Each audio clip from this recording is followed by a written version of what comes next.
Now, there's a lot of people that like to say that Republicans and Democrats are worlds apart, like oil and water, right? And look, if you talk about social issues, then you would be largely correct. But when it comes to issues like war, well, they seem to be all in agreement, at least most of them. And their agreement is, let's give more and more money to the military-industrial complex. Now, by proof of this is a recent bipartisan deal in which 219 House Democrats and 65 Republicans joined to pass a budget agreement that includes $1.4 trillion in military spending over the next 2 years. Now, that's just over $700 billion a year and of course, when you pair it with the no limit on how much we can borrow, since the debt ceiling has been suspended, that means Republicans with Democratic help just told the Pentagon, go nuts, have fun. Now, of course, there was opposition to this. That opposition included members of the Squad and some progressive Democrats, Representative Ilhan Omar, Ayanna Pressley, Alexandria Ocasio-Cortez, along with 13 other Democrats. They voted against a 2-year, $2.7 trillion budget agreement. Now, you also had 132 Republicans. Of course, they mainly objected due to budgetary reasons, as well as Justin Amash. Now, what's interesting about this, right? Republicans are like, oh my God, how dare we pass this $2.7 trillion budget agreement with the Democrats? Well, we can't do that. That's spending too much on the domestic side. Their entire argument is, oh no, let's give money to the military, but we're spending too much on domestic issues. So let's understand that. That's why you had 132 Republicans saying no way to this deal. Because most of them, again, do not want to increase spending on the domestic side, but are more than happy to pump more money into the military. So there were a couple of controversial votes here, and that included some in the Progressive Caucus, particularly caucus co-chairs Pramila Jayapal and Mark Pocan. They both voted yes for this. Now, they have a reason, and a lot of that had to do with the domestic side.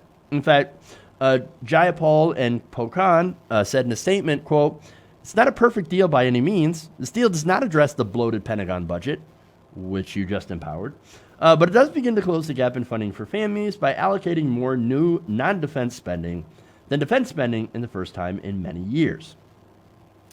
Now, is that true? Well, we'll break that down. But first, look, I like a lot of Jayapal's votes. Well, let's be honest, she is Justice Democrat, but that doesn't mean that this was not a terrible vote for a terrible budget. Just because I like a lot of what she said, that doesn't mean that I can't criticize votes that I disagree with.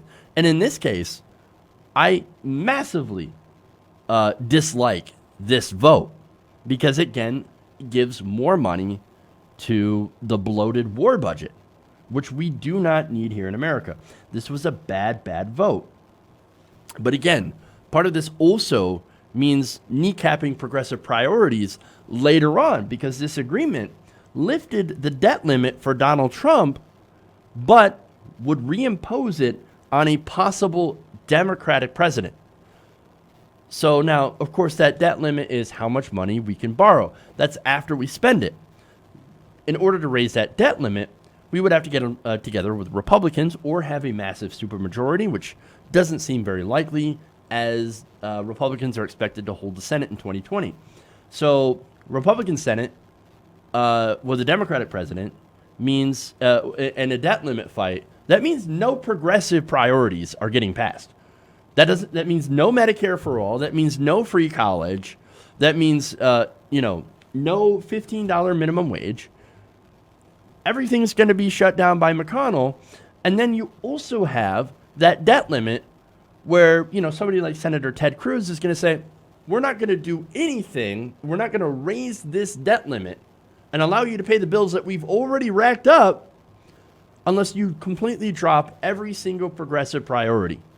We will plunge this country, nay, the world, into financial crisis if you dare try to do any sort of progressive priority that you campaigned on. This was a terrible deal. Terrible, disastrous. Now, it has, of course, a lot of critics. I'm going to read some quotes from them right here, starting out with Stephen Miles. Now, he's executive director of Win Without War, and he took to Twitter, and he said this, quote, "You're no doubt hearing a lot of crowing from Democrats about how the deal they struck with Trump gives more money to non-defense spending than to defense spending. Let's be clear that by every measure, save the one that they're using, that is simply not true. Under this deal, the Pentagon and its affiliated programs will get $1.48 trillion over the next 2 years. The entire rest of the government, including the VA, by the way, will get $1.3 trillion. That is a $178.6 billion difference between the Pentagon spending and the whole rest of the government, which means the Pentagon actually does get more money than the rest of the entire government combined. We give more to the military than the rest of everything else. That's insanity. The rest of the government, by the way, is schools, healthcare, science, infrastructure. Everything else the government does. Help for needy people, for SNAP. All of that is dwarfed by the insane military budget. And you know what's even more of a disaster, right? So we have all this money, but we still don't seem to have enough to take care of our troops when they come home from disastrous wars for profit. Instead of funding any of that stuff, we spend more money on corporate-sponsored military adventurism. Complete and utter insanity. Now, another critic here, this is William Harding, director of the Arms and Security Project at the Center for International Policy. Now, he wrote an article in Forbes, which is not exactly a liberal rag, okay? And he said that the budget deal, quote, vastly overpays for the Pentagon.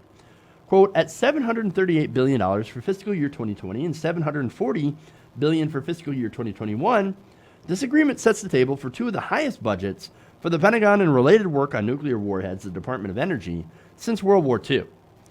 Now, again, that second thing should, the first part is disastrous enough, but you have the second.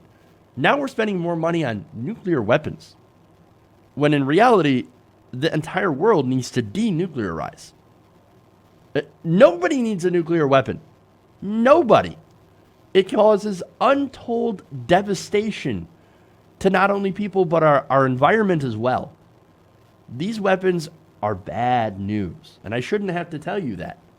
We don't need this, and we shouldn't be spending more money on this. We should be spending money trying to continue to spread nuclear, basically non-proliferation. Or at least we would in a just world. Now, he also said this, the proposed figures are higher than spending at the height of the Vietnam and Korean Wars, and substantially more than the high point of the Reagan buildup in the 1980s. And the fiscal year 2020 and fiscal year 2021 numbers are only slightly less than spending in 2010, when the United States had 180,000 troops in Iraq and Afghanistan, roughly 9 times the number currently deployed.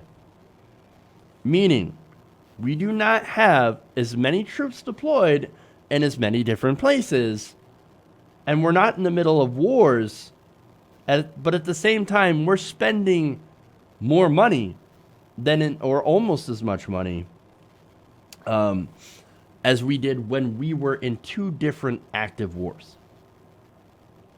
Look, if I didn't know better, right, I would say that having this much spending in the military could be considered a buildup. And actually, I do know better, because that's exactly what it seems. Okay.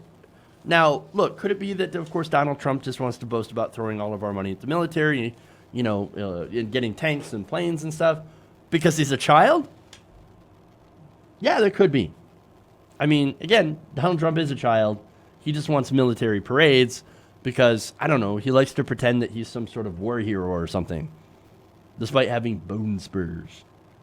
Or, could be that while Donald Trump's over here acting like a child, there are people in his administration that are planning something. Again, we have somebody who is surrounded by neocons.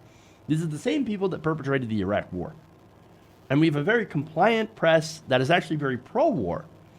And so they take every opportunity to try to beat the drums of war. And then add in that we have a Iran deal that was basically ripped up. And Iran, of course, that is very angry about that. The sanctions being reimposed. And then we have, stuff going on in the Strait of Hormuz and all that. And then, of course, you have Israel that cannot wait for us to launch an attack on Iran, Saudi Arabia as well. All that, I mean, look, this is a big problem. I'm just very worried that all of these factors together, it might only take one thing that could lead to another disastrous war in the Middle East, whether or not Donald Trump wants it. And I'm not even convinced that he does, because, again, he's too stupid. But there are people that do want it, and they are currently in this administration, and they continue to whisper into Donald Trump's ear. These are the ones that continue to say, we need more military spending, we need more military spending, and that's exactly what we're doing. And where the Democrats are supposed to be the check on the president, there's so-called resistance. Instead, they have become, save for a few, like members of the squad, the assistants.